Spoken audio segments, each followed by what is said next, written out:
Dobrý den, páni Adamovi, a my jdeme, jak se budeme kopat v noci ve Vířivce. Minulýho videa, jak jsem nahrával, jsme nám to slibovali. A my jdeme se koupat. Jsem to, no. A my jdeme se koupat, ne? V babičce do Vířivky.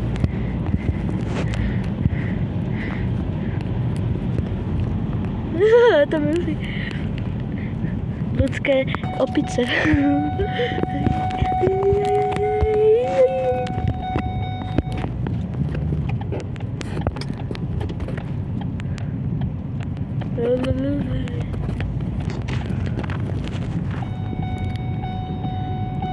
Už jsme tady.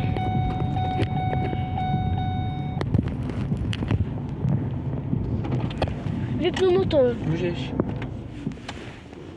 A je to.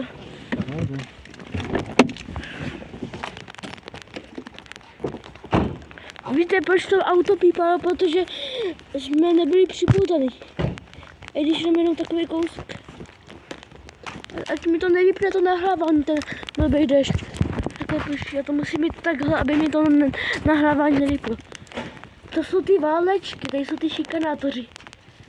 A on to nejde vidět, protože je tma. Malinko to jde vidět, ale nejde. To, no, ne to blbě, jde to blbě vidět, ty šikanátoři. Ale ty ani nešla. Pak si zhasneme, jo? Jo? To máme světlo. Ale tak prosím. Já to chci zkusit, to já půjdu.